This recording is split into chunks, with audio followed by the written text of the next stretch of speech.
Okay. या. So welcome all to the second session. तर second सेशनमध्ये सगळ्यांचं स्वागत आहे. त्याच्याप्रमाणे आपण बघितलं होतं की भारताने भारताचे परराष्ट्र धोरण आहे कसं आणि आंतरराष्ट्रीय स्थान भारताचं कशाप्रमाणे डेव्हलप व्हायला लागलं आणि भारताचे आंतरराष्ट्रीय स्थान हे वरती जाऊन भारताने कसं आपण बघतो सार्क म्हणजे south Asian association for regional cooperation म्हणजे जे काही आपले आजूबाजूचे जे काही साउथर्न कंट्रीज आहेत. साउथर्न कंट्रीज म्हणजे काय की साउथ एशिया कंट्री, दक्षिण आशियान जे देश आहेत त्यांच्यामध्ये कशाप्रमाणे आपण त्यांनी हेल्प केली, ते आपण आता बघणार आहोत. तर आता म्हणजे एक ऑर्गनायझेशन क्रिएट करून आपण जे काही प्रश्न ते सोडवत आहोत आणि प्लस आपण चायनाबद्दल सुद्धा चायनासोबत सुद्धा बोलून आपले जे प्रश्न आहेत ते सोडवायचं आपण काम करत आहोत आणि केले होते आणि आताही करत आहोत, असं काही प्रॉब्लेम नाही. Okay. So here is the thing. आता आपण बघूया next thing what we have. Okay.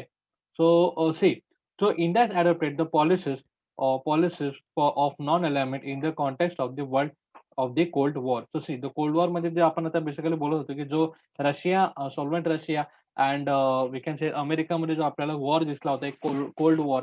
त्या कोल्ड वॉरमध्ये आपण नॉन अलाइनमेंटची जे हे आहेत एक पॉलिसीज ते आपण घेतले होते. म्हणजे त्याच्यामध्ये आपण कोणाला काही सहकार्य केलं नव्हतं आणि प्लस जो मिलिटरिकली जो सपोर्ट होता ते सुद्धा आपण केलं नव्हतं.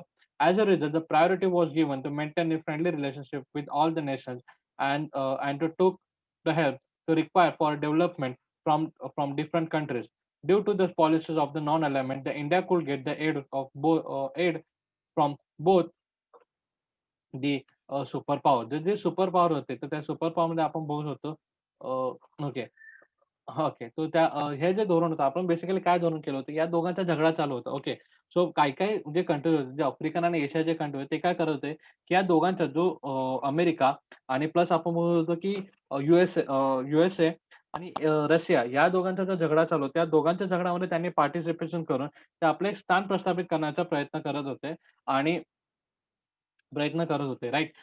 प्रयत्न करत होते. परंतु भारत एक असा कंट्री होता, त्यांनी कोणत्याही प्रकारच्या त्या म्हणजे त्या युद्धामध्ये कोणत्याही प्रकारचा संबंध किंवा कोणत्याही प्रकारचा हस्तक्षेप न करून त्याने दोघांचाही साथ मिळवला. म्हणजे आपण अमेरिकेचा जर साथ मिळवला तर बघा आताही बघा, आताही आपलं अमेरिकेसोबत जे संबंध आहेत, हे चांगलेच आहे आणि प्लस रशियासोबत सुद्धा जे संबंध आहेत, तेही बऱ्यापैकी चांगलेच आहेत. तर बघा, धिस इज द थिंग. अशा प्रकारे आपण कोणताही हस्तक्षेप न करता आपण बऱ्यापैकी दोघांची मदत मिळवून आपण विकासाच्या कामासाठी जातात आणि अशा प्रकारे आपण 2 जे सुपर पॉवर होते, जे आपण बोलतो की महासत्ता आहेत, 2 महासत्ता आहेत, दोघांच्याही आपण मदत घेतलेली आपण या ठिकाणी बघू शकतो.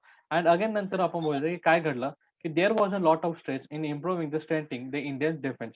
The technology requires for this was imported by Soviet Russia, France and Germany help India in this matter. तर बघा आपल्याला माहिती आहे, की बघा आपल्या आजूबाजूचे जे देश आहेत म्हणजे बघा भारताच्या जर आजूबाजूचे जे देश आहेत किंवा आपण परम जर शत्रू आपण जर बोललो इन अदर वर्ड तर परम शत्रू हा जर शब्द आपण वापरला तर आपल्याला माहिती आहे, की कुठे ना कुठे सगळ्यांच्या मनामध्ये एक पाकिस्तान तर येतोच. आणि याच्या पाठोपाठ जे येणारा जो शब्द आहे तो म्हणजे चायना. तर हे 2 कारण हे 2 जे कंट्री होते, ह्या 2 कंट्रींनी आपल्यावरती कितीतरी वेळा हमले केलेत आणि कितीतरी वेळेस आपल्यावरती त्यांनी त्यांच्यासोबत युद्ध झालेलं आहे. हां, आणि त्या युद्धामध्ये कधी आपण जिंकलेलो आहोत म्हणजे जास्त वेळेस तर आपण जिंकलेलो, परंतु कधी-कधी आपल्याला अ, न बोलतो ना एक हार सुद्धा पत्करावी लागली आहे.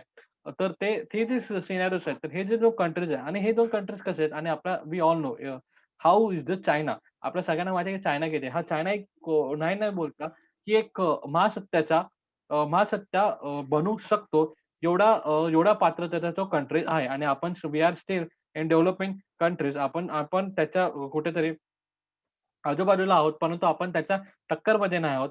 ओके, अशा प्रकारचे चित्र आपण बघू शकतो.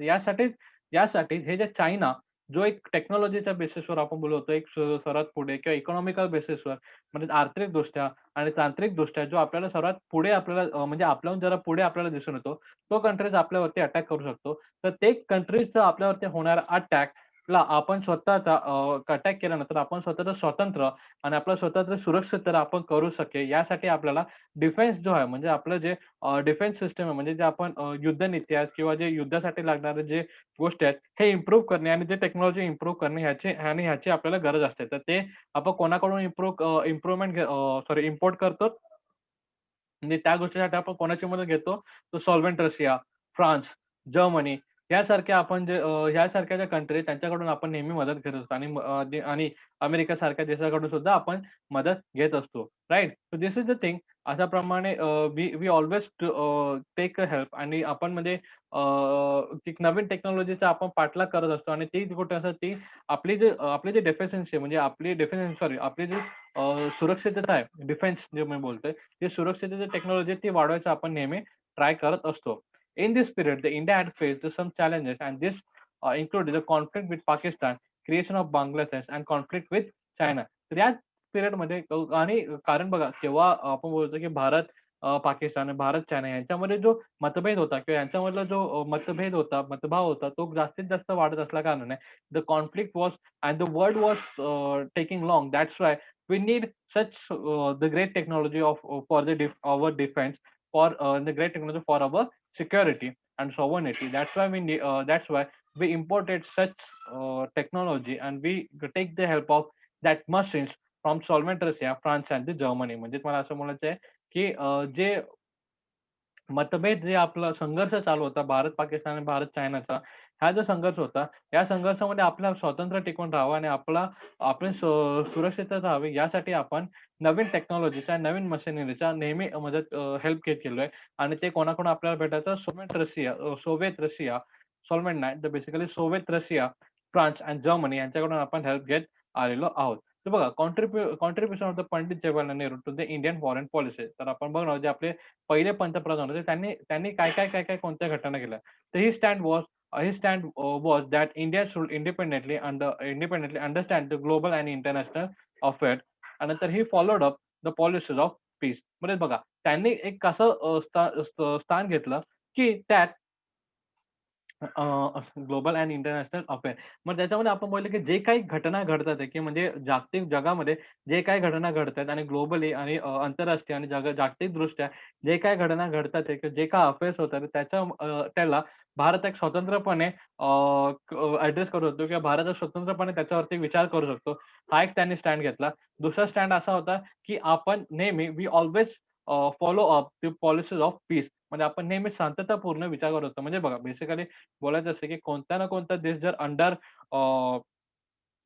कोणाचा प्रेशर असेल, अंडर कोणाचा प्रेशर असेल किंवा जर एखादी फॉर एक्झाम्पल आपण बोलूया. फॉर एक्झाम्पल जर मी तुम्हाला बोललो, की एखाद्या कंट्रीने जर सी कंट्रीने बी कंट्रीला खूप असं हे करून त्याच्यावरती लोन वगैरे देऊन किंवा खूप असे पैशाची त्याला मदत करून त्याला आपला हे बोलतात ना, एक आपला दबाव त्याच्यावरती क्रिएट करू शकतो आणि त्या दबावाखातीर जो दुसरा कंट्री बी कंट्री आहे, हा कोणताही डिसिजन सी कंट्रीच्या फेवरमध्ये घेऊ शकतो. अशा प्रकारचे एक दबाव आणण्याचा नेहमी प्रयत्न चालू असतात. ओके.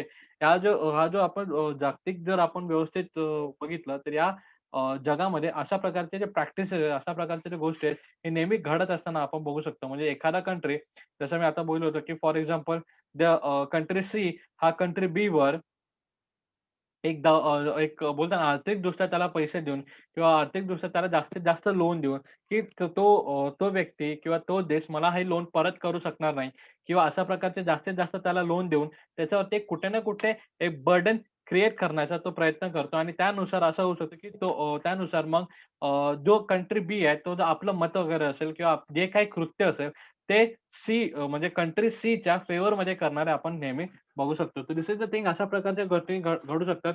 परंतु पंडित जवाहरलाल नेहरू होते. त्यांनी असं सांगितलं, की भारत हा अशा कोणत्याही प्रकारच्या दबावाखाली नाही. हा स्वतंत्रपणे आपलं जे काही विचार आहेत ते आपण मांडू शकतो आणि स्वतंत्रपणे आपले जे विचार आहे आणि आपले मत आहे हे मांडायचं भारताला अधिकार आहे आणि भारत त्यासाठी स्वतंत्र आहे. पहिली गोष्ट ही. दुसरी गोष्ट त्यांनी असे मांडली होती, की आपण नेहमी शांततापूर्वीचा जो मार्ग आहे, जो शांततेचा मार्ग आहे तो आपण नेहमी आत्मसात केलेला होता, हे आपण बघू शकतो. आता सेकंड थिंग आपण बघूया. सेकंड स्टेज म्हणजेच काय सेकंड स्टेज म्हणजे की सेकंड स्टेज म्हणजे दुसरा जो वेळ होता, जो 1991 च्या नंतरचा काळ, तो आत्तापर्यंतचा, तो आपण बघणार आहोत. त्याच्यामध्ये काय झालं तर बघा, India's foreign policy become the more comprehensive and dynamic in the second stage. In the post cold war period, the property no longer remains the political and military relations. Sorry, priority, not property. The priority no longer remained to the political and military relations. The several other dimensions like economy, trade, education and technology got included in the foreign policies. तर बघा basically ह्याच्यामध्ये आपल्याला हे एवढं जे आपण वाचलेलं आहे, या लाईनीमध्येच आपल्याला कळून येतं, की 1991 मध्ये काय बदल झाले आणि त्याच्यानंतर काय-काय गोष्टी झाल्या. तर बघा 1991 मध्ये आपले फॉरेन पॉलिसीज होते. फॉरेन पॉलिसी म्हणजे जगामध्ये आपण परराष्ट्रासोबत आपले संबंध होते. परंतु ते कशामध्ये होते? ते फक्त आणि फक्त एक what we can say military military basis म्हणजे आपल्याला हत्यारं याची गरज असेल किंवा हत्यारं विकत घेणे किंवा हे जे ट्रेडिंग होतं आणि किंवा पॉलिटिकल काही आयडिया असेल तर ते कन्सेप्ट करणं किंवा ते आत्मसात करणे. या जे 2 या 2 घटनांसाठी जो आपला संबंध होता, तो संबंध पुढे अजून गेला आणि त्यामध्ये आपण इकॉनॉमिकल थिंग्स, टेक्नॉलॉजी, नंतर एज्युकेशन हे 3 गोष्टी आपल्याला 1991 च्या नंतर ॲड झालेलं आपण बघू शकतो. म्हणजे जे काही रिफॉर्म्स आहेत ते आपल्याला 1991 मध्ये झालेलं आपण बघू शकतो. म्हणजे जे काही नवीकरण आहे ते आपण बघू शकतो. प्लस जो आपण एक वर्ड ऑलरेडी बघितलेला आहे, तो ग्लोबलायझेशन म्हणजे जागतिकीकरण. हा सुद्धा 1991 मध्ये इंट्रोड्यूस होऊन पुढे आपण नवीन-नवीन गोष्टी त्याच्यामध्ये ॲड करून गेलो आणि जागतिक पातळीवर आपण आपली सिद्धता हे पुढे नेण्याचा आपण प्रयत्न केला आहे आणि करत आहोतही, राइट? आणि आपण करत आहोत, की आपण कशाप्रमाणे पुढे जाऊ शकतो. तो म्हणजे ग्रोथ बेसिकली आपण कशाप्रमाणे करू शकतो. So see, this was the thing. Then after 1991, India reduces the government controls over the economic and adopt the free market policies. Naturally, naturally there was the increase in the trade and the neighboring countries, our share in the world trade increases and the efforts began to made the increases the rate of economic growth. तर बघा basically काय झालं, की अशाप्रमाणे जे आपले जे जो बोलतो जागतिकीकरण झालं. जागतिकीकरण म्हणजे काय झालं, की आपला भारत देश आहे, हा प्रत्येक जगासाठी हा खुला झाला होता. म्हणजे जगाच्या बाजारासाठी खुला झाला होता. म्हणजे जगातली कोणतीही गोष्ट आपल्या भारतामध्ये येऊन विकली जाऊ शकत होते किंवा जगातली कोणतीही कंपनी आपल्या भारतामध्ये येऊन काम करू शकत होते आणि प्लस आपला भारत सुद्धा जगातल्या वेगवेगळ्या देशामध्ये जाऊन अ, व्यापार करू शकत होते, कार्य करू शकतो. या या गोष्टीमुळे, या ज्या ग्लोबलायझेशन आहे, या गोष्टीमुळे हे मी फक्त इकॉनॉमिकल थिंगमधून बोलतोय. ग्लोबलायझेशनचे खूप असे ॲस्पेक्ट्स आहेत. परंतु आता आपण इकॉनॉमिकल म्हणजे आर्थिकदृष्ट्या जे आहेत त्याच्याबद्दल आपण बोलतोय. तर आर्थिकदृष्ट्या हे जे काही बदल झाले त्या आर्थिकदृष्ट्यामुळे भारताचा जो व्यापार होता, तो सुद्धा वाढला आणि त्या व्यापाराचा वाढता आपण म्हणतो भारताचं जे स्थान आहे इकॉनॉमिकल थिंग्स जो ट्रेड आहे बेसिकली भारताचा व्यापार म्हणजे जागतिक व्यापारामध्ये म्हणजे वर्ल्ड ट्रेड ऑर्गनायझेशन म्हणजे जागतिक व्यापार संघटनामध्ये भारताचं योगदान होतं, ते सुद्धा वाढलेलं आपण बघू शकतो. Okay. So this is the things अशा प्रकारे काही बदल झालेले we can find and again we look at तर काही गोष्टी झाल्या होत्या त्या ते आपण बघणार आहोत. So first thing is like in the decade after the 1990s, our relations with the South Asian countries like Singapore, Thailand, Vietnam, etc. became stronger, and our trade exchange with Israel, Japan, China, and European Union increased. तर म्हणजे बघा, 1990 नंतर काय झालं होतं, 1990 नंतर जे south Asian countries आहेत, जे बेसिकली आपण बोलतो सिंगापोर, थायलंड, नंतर व्हिएतनाम एक्सेट्रा यांच्यासोबत आपले जे नाते आहे खूप स्ट्राँग झाले होते. कारण बघा जो सार्क आपण बोलतो, जो साउथ इंडियन एशियन कंट्रीज आहेत, जो एक संघ बनवला होता, ऑर्गनायझेशन बनवलं होतं. त्या ऑर्गनायझेशनमध्ये प्रत्येकाने पार्टिसिपेशन केलं होतं आणि त्या प्रत्येकाने पार्टिसिपेशन केल्यामध्ये सिंगापूर, थायलंड आणि व्हिएतनाम एक असे देश होते, की त्यांच्यासोबत आपले जो संबंध आहे, हा जास्तीत जास्त झाला होता. प्लस आपला जो व्यापार होता, तो सुद्धा वाढला होता आणि तो कोणाकोणासोबत वाढला होता? इस्रायलसोबत वाढला होता, जपानसोबत वाढला होता, चायनासोबत, युरोपसोबत सुद्धा युरोपियनचे काही कंट्रीज आहेत त्यांच्यासोबत सुद्धा वाढला होता. And India began to participate in the organisation at the international and the regional level more than before. For example, G20, BRICS, that is Brazil, Russia, China and South Africa. तो बघा basically आपण जे बोलतोय BRICS एक आहे. BRICS एक संघटना आहे. त्या ब्रिक्सच्या संघटनामध्ये कोण-कोण आहे बघा. ब्राझील आहे, रशिया आहे, इंडिया आहे, चायना आहे आणि साऊथ आफ्रिका आहे. तर हे जे आणि त्यांच्या सगळ्यांचे एक आपण नाव घेतलं तर बघा ब्रिक्स बनतो. तर ही जी एक संघटना आहे, ही बेसिकली आपण म्हणतो ही एक संघटना मध्ये भारत हा एक मुख्य पार्टिसिपेशन असल्याचं आपण बघू शकतो आणि हे जी ब्रिक्स संघटना आहे, या ब्रिक्स संघटनामध्ये बेसिकली बोलतोय ब्रिक्स संघटना सोबतच आपण G20 G20 सारखे जे आंतरराष्ट्रीय धोरण आहेत किंवा आंतरराष्ट्रीय संघटना आहे, त्यांच्यामध्ये आपलं जे पार्टिसिपेशन होतं, जे आपलं जे पार्टिसिपेशन म्हणजे आपण जे भाग घेणं होतं, आपले जे भाग घेणं हे खूप वाढले होते. प्रथमतः आपले तेवढे भाग घेतले जात नव्हते. परंतु म्हणजे घेतले जात होते, परंतु एकदम मुख्य म्हणजे जसे वर्ल्ड ट्रेड ऑर्गनायझेशन म्हणजे WTO जो जागतिक व्यापार बघतो, वर्ल्ड ट्रेड ऑर्गनायझेशन आपण बोलतो, वर्ल्ड हेल्थ ऑर्गनायझेशन, WHO नंतर युनायटेड नेशन म्हणजे युनायटेड नेशन म्हणजे संघराष्ट्र. हे जे संघराष्ट्र जे परिषदेत आहे, संघराष्ट्र परिषद, वर्ल्ड ट्रेड ऑर्गनायझेशन, व्यापार परिषद आहे.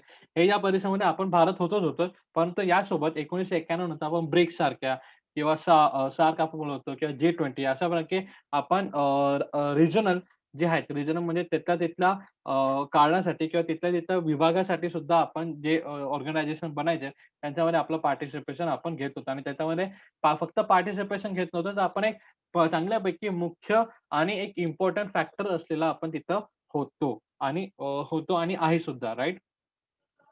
सो लेट्स गो आता नेक्स्ट पॉइंट्सकडे आपण बघणार आहोत, की what we have the next okay. What we have the next. So here is the thing. So बघा there are a lot of similarity between the Indian and America. For example, the both are democratics. Find more such similarity to prepare the project. Okay. So let it be. आपण हा एक प्रश्न नंतर बघूया.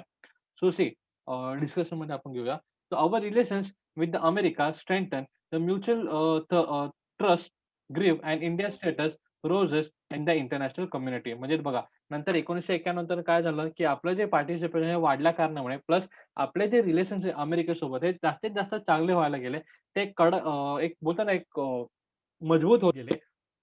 आणि त्या मजबुतीमुळे आपला आणि त्यांचा जो विश्वास आहे एकमेकांमधला म्युच्युअल अंडरस्टँडिंग म्हणजे जो आपण म्हणतो, की जो विश्वास आहे एकमेकांमध्ये तो वाढत गेला आणि तो वाढत गेला आणि त्याच कारणामुळे आपण बोलतो, की भारताचा जो एक स्थान आहे, हा भारताचं स्थान कुठे ना कुठे हे इम्पोर्टंट म्हणजे भारताचं स्थान हा वाढत गेला. म्हणजे जिथं आपण पहिले बघू शकतो, की भारताला प्रथमतः एक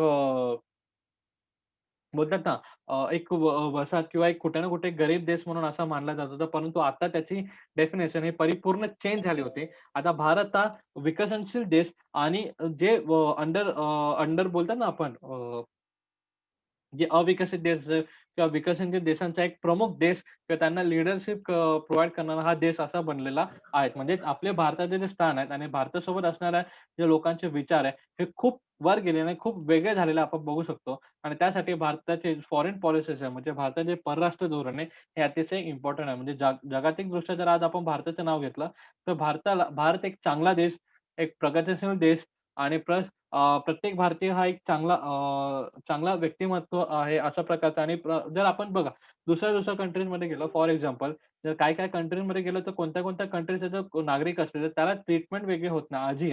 आजही जगामध्ये असे काही देश आहे की त्यांच्यामध्ये काही देशांमध्ये दुसऱ्या देशातल्या नागरिकांना ट्रीटमेंट म्हणजे दुसऱ्या देशाच्या नागरिकांना ट्रीटमेंट व्यवस्थित होत नाही. परंतु भारत एक असा देश आहे की त्याच्यामध्ये होते. हां, अपवाद आहेत. त्याच्यासाठी काही अपवाद आहेत. जसं आपण अपवाद आहेत, की ते आपण बोलूया त्याच्याबद्दल. परंतु बहुतांश आपण बोलतो, की त्यांच्यामध्ये ट्रीटमेंट आपल्याला चांगली भेटते. राइट. आता पुढे आपण बघूया. India's nuclear policy is the important part of Indian foreign policy. You must have studied the meaning of nuclear energy and it is used to project like the history, geography and the chemistry. Having understood the importance of the nuclear power, the India undertook the nuclear power program immediately after independence.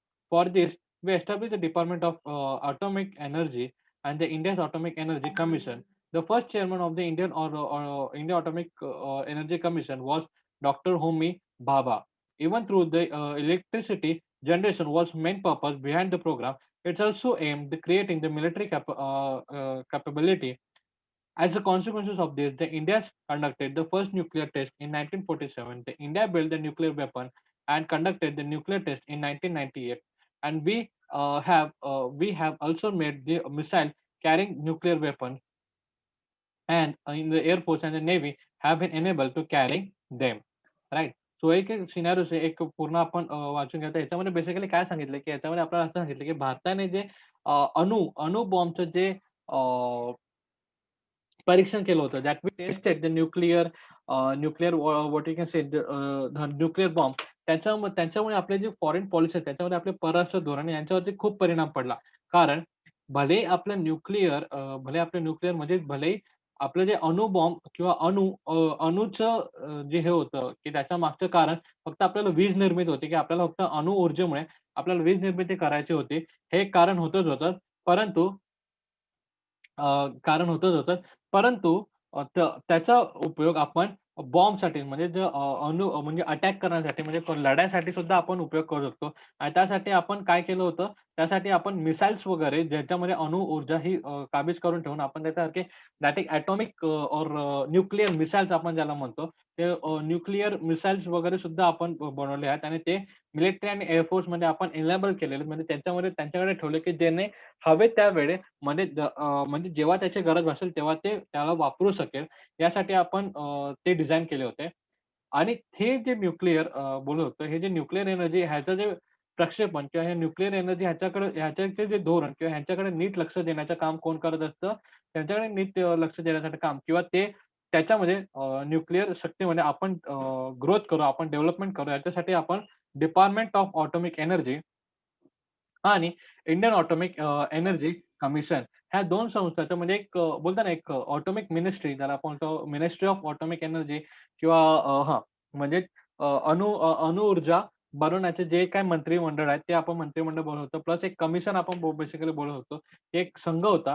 त्या संघामध्ये ते संघातले लोकं atomic energy develop करण्याचा विचार करायचे. म्हणजे अणुऊर्जा ग्रोथ करण्याचा विचार करायचा. असा एक संघ सुद्धा बनवला होता आणि त्या संघाचं नाव होतं Indian atomic energy commission, right? So Indian atomic commission बघू शकतो, हे जनरेट झाले होते आणि त्यांचे अध्यक्ष कोण होते, तर त्यांचे पहिले अध्यक्ष होते ओके, ते डॉक्टर होमी बाबा. जे आता बोलतो ना होमी बाबा, डॉक्टर होमी बाबा ऑटॉमिक रिसर्च सेंटर हे त्यांच्या नावावरून आपण बोलतो BARC बाबा ऑटॉमिक रिसर्च सेंटर हे त्यांच्याच नावातून गेलेलं आणि त्यांनीच एक आपण बोलत होतो, की भारतामध्ये एक अणुऊर्जेचा एक पाया रचण्याचा आपण बोलत होतो. पाया रचण्याचं त्यांनी काम केलं होतं. Right. So this is the thing त्यांचं भारतीय इतिहासामध्ये खूप एक मोठं स्थान आहे, की कारण कारण म्हणजे भारताविषयी लोकांचे जे म्हणजे परराष्ट्राचे जे भारताविषयी बघायचे जे नजरिया आहे, की जो जो विचार आहे, तो चेंज करायचं काम, तो बदलून टाकायचं काम डॉक्टर होमी बाबांनी केलं होतं आणि त्याच्यासाठी एक कारणीभूत होतं, की तो म्हणजे आपला न्यूक्लिअर मिसाईल तर आपण जे टेस्टिंग केले होते, ते सक्सेसफुल झालं होतं इन 1998 राइट? सो बघा, India build the nuclear weapon and conduct in the nuclear test in 1998 हा जो 1991 मध्ये जो बघितलं होतं, तो म्हणजे जो सॉरी 1991 मध्ये जो अणुबॉम्बचा आपण जो प्रक्षेपण केलं होतं, ते एक सक्सेसफुल झालं होतं. ह्याचा आपला रिझल्ट आपण बघू शकतो आणि त्याचे एक मोठा बोलू शकतो एक मोठा हात हा डॉक्टर होमी बाबांचा सुद्धा त्यात होता, right? So this is the thing. अशाप्रमाणे आपण बघू शकतो, कशाप्रमाणे आपले परराष्ट्र धोरणचे किंवा लोकांचा किंवा परराष्ट्राचा आपल्याकडे बघायचा नजरिया हा कशाप्रमाणे चेंज झालेला आहे, ते पण आपण बघू शकतो. Next we will see the nuclear weapon are extremely destructive. आपण एक डू यू नो सेशन आपण नंतर बघणारच आहोत. नंतर आपण पुढे बघूया. India is now the country which has the nuclear power and we have accepted the role of responsible nuclear power. The India has become and been consistently supporting effort for disagreement because the India's position that there will be the peace and security in the world. Having taken the survey or the survey of foreign policies in this way, we are going to study the Indian defense system. म्हणजे बघा basically आपण बघू शकतो की याच्यामध्ये काय सांगितलं भलेही आपल्याकडे बघा पुन्हा एकदा बघा भलेही आपल्याकडे न्यूक्लिअर वेपन आहे, भलेही आपली आर्मी चांगली आहे, भले आपली नेव्ही चांगली आहे, भले आपले एअर फोर्स चांगले आहे. एवढे सगळे चांगले असून कारण आता आपण बघू शकतो की we have the nuclear energy आपल्याकडे अणुऊर्जा आहे. आपली जी आर्मी आर्मी फोर्स आहे ही खूप अतिशय चांगली आहे. ते आपल्याला कळालेलंच आहे, की 1971 ची लढाई, 1965 ची लढाई, 1948 ची लढाई. ह्याच्यामध्ये आपण बघितलं, की आपली आर्मी आहे किती चांगली आहे, ते आपण बघितलं होतं. प्लस आपले जे इंडो चायना वॉर झाले, की चायनासोबत जे आपले वॉर झाले, त्याच्यामध्ये आपण बोलतो, की आपली आर्मी ही किती चांगली झालेली आहे. प्लस आपण नेव्ही बघू शकतो. आपली नेव्ही इज अल्सो गुड आणि एअर फोर्स पण किती छान प्रमाणे आहेत. म्हणजे भले तिघही शक्तिशाली आणि आपल्याकडे फोर्स चांगल्या प्रमाणे असून सुद्धा भारत हा नेहमी शांतता आणि सुरक्षितताच्याच गोष्टी नेहमी करत असतो आणि हाच आपला मेन टार्गेट असतो, की जगामध्ये जर कुठे असंतोष किंवा कोणामध्ये म्हणजे बोलतो ना एक डिसएग्रीमेंट म्हणजे कोणामध्ये असंतोष असेल किंवा दोघांचे मतभेद कुठे झाले असेल, तर त्या ठिकाणी आपण म्हणजे शांततापूर्ण विचार घेऊन आपण नेहमी बोलून वगैरे किंवा बोलतो एक डिस्कशनने तो प्रश्न सोडवावा. हा एक प्रयत्न नेहमी भारताचा असतो आणि वॉरकडे आपला प्रयत्न कमी असतो. भले हाच एक सिद्धांत आणि ह्याचे एक भारताचे एक प्लस पॉइंट आहे. प्लस पॉइंट आहे, की जेणेकरून भारताला एक बोलतो ना, एक वेगळी ओळख जगामध्ये आलेली आपण बघू शकतो. नाहीतर काही-काही कंट्रीज आपल्याला असं आपण बघू शकतो, की ऐकायला आलं असेल, की या कंट्रीजने त्या कंट्रीवर वॉर केला किंवा त्या कंट्रीने त्याला धमकी दिली, की जर तू असं केलंस तर मी तुझ्यासोबत लढाई करेन. अशा प्रकारचे धमकीदायक जसं आपण मागच्या वर्षी बघू शकतो सॉरी इराण आणि अमेरिकामध्ये इन्सिडन्स होत होते. इराण आणि अमेरिकामध्ये इन्सिडन्स होत होते. त्याचप्रमाणे जे धोरण आहे, ते आपण बघू शकतो.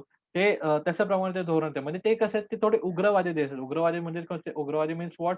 मला थोडं बोलायचं आहे, की तेवढे वॉरमध्ये जाणारे किंवा युद्ध करणारे देश आहेत. परंतु भारत हा नेहमी युद्धाच्या ठिकाणी न जाता आपण नेहमी शांततापूर्वीचा मार्ग अपनावलेला आहे.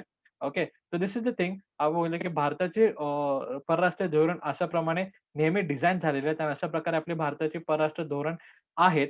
म्हणजेच आपले foreign policies are like that. परंतु फॉरेन पॉलिसीज हे जेव्हा पण आपण जाणून घेतो, त्यामध्ये आपल्याला कुठे ना कुठे आपले डिफेन्स पॉलिसीज म्हणजे भारताचे सुरक्षाचे ते धोरण कसे असतील ह्याची सुद्धा आपल्याला माहिती नेहमी कळत असते, राइट? सो धिस इज म्हणजे धिस इज द थिंग म्हणजे बघा, की जर आपले परराष्ट्र म्हणजे फॉरेन पॉलिसी चांगली असेल, तर आपली डिफेन्स सिस्टम सुद्धा चांगली असू शकते. बिकॉज आपण शांतताप्रती असू, तर आपली जी ताकद आहे बोलतात ना, एक मिलिटरी ताकद आहे. कुठे ना कुठे खर्च न होता एक स्ट्राँगली बिल्डअप होण्याला तिला टाईम भेटतो आणि बिल्ड ती होऊ शकते, right? So this is the thing. आता आपण बघूया, की न्यूक्लिअसचा जो डू यू नो सेशन आहे, त्यात आपण बघूया त्याचा न्यूक्लिअर वेपनबद्दल आपण बोलणार आहोत.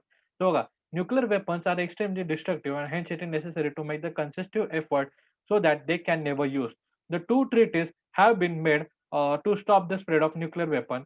The new the nuclear non Proliferation Treaty, that is NNPT, and the Comprehensive Test Ban Treaty, that is CTBN. The conditions of the both these treaties are of benefit the big nuclear powers, and they put unfair restriction to developing the countries. Hence, the India has not signed either of this treaty.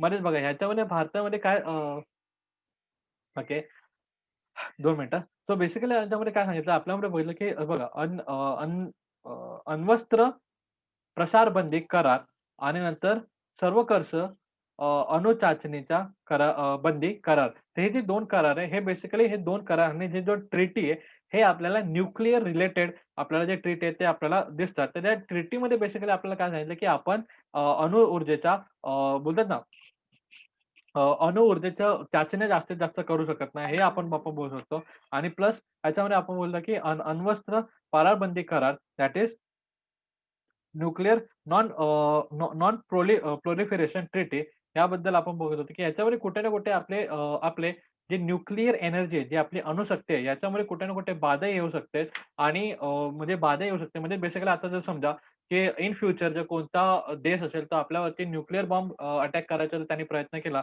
तर परंतु ह्या treaty sign केल्यामुळे आपल्याला कुठे ना कुठे ते बंदित्व आपल्याला लागू शकतं. कुठे ना कुठे आपल्यावरती एक लिमिटेशन्स लागू शकतात. म्हणून भारताने जे साइन आहे किंवा हे जे करार आहे, हे आपण साइन केलेले नाहीये. आपण या करार केलेला नाही आहे. राइट? सो या ठिकाणी म्हणजे जागतिक पातळीवर या ठिकाणी जे करार हे आपण केलेले नाहीयेत. कारण आपल्याला ऑलरेडी माहिती आहे, की आपले शेजारी हे किती चांगले आहेत. For example Pakistan end China. So हे किती चांगले आहेत हे आपल्या सगळ्यांनाच माहिती आहे आणि त्यासाठीच हे आपण बेसिकली म्हणजे हे जे ट्रिटी आहे, हे साइन केलेले नाहीये. कारण न्यूक्लिअर हे एक असं एलिमेंट आहे, की ज्याला ऑलरेडी वी ऑल नो, की हिरोशिमा नागासाकी सारखं जो एक शहर आहे, ज्याच्यामध्ये दुसऱ्या वर्ल्ड वॉरमध्ये भले तिथं म्हणजे म्हणजे 1940 ते 1950च्या दरम्यानमध्ये त्यांच्यामध्ये हे अणुबॉम्ब फुटला होता. परंतु त्याचे पडसाद आजसुद्धा तिथं उमटतात. आज सुद्धा तिथला एक कोणते-कोणते एरिया आहे, की ज्याच्यातलं रेडिएशन हे नॉर्मल ह्युमन बॉडीना असहनीय आहे. अशा प्रकारचे रेडिएशन तिथं आपण बघू शकतो. अशा प्रकारची एक गोष्ट तिथं आपण बघतो, की त्या न्यूक्लिअरमध्ये दिसतं आणि हे भलेही इंडिया असे हे होते अशा प्रकारच्या कोणत्याही ट्रीटीमध्ये भले भारतने अशा प्रकारच्या कोणत्याही करारामध्ये करार साइन केलेला नाही किंवा करार केलेला नाहीये. परंतु भारत नेहमी हा शांततापूर्ण किंवा शांतता मार्गाने प्रश्न सोडवायच्या मागे असतो. तो कधीही युद्धासाठी फर्स्ट प्रायोरिटी म्हणजे युद्धासाठी तो कधीही जात नसतो. तर दिस इज द थिंग आपण बोलतो, की भारताची फॉरेन पॉलिसीज आपल्याला किंवा भारताचे परराष्ट्र धोरण हे नेहमी आपल्याला शांतताप्रिय आणि सुरक्षाप्रिय आपल्याला दिसत असते. कारण वी ऑल नो की युद्धामध्ये भले आपण बोलतो, की युद्धामध्ये कोणाचा फायदा होत नाही. युद्धामध्ये दोन्ही पक्षाचं नुकसान होतच असतं. परंतु ज्यावेळेस शांततापूर्ण प्रश्न सोडवत नसतील, त्यावेळेस आपल्याला युद्ध करणं हे भाग पडत असतो. Right? So this is the thing and this is all about our foreign policy. अशा प्रकारे आपण भारताची फॉरेन पॉलिसी म्हणजे परराष्ट्र धोरण काय आहेत आणि कसे आहेत त्याबद्दल आपण माहिती मिळवलेली आहे. तर कोणाला काय डाउट असेल यू गाईज कॅन आस्क आणि okay you guys can ask. कोणाला काय डाउट असेल तर प्रश्न असतील तर विचारू शकता.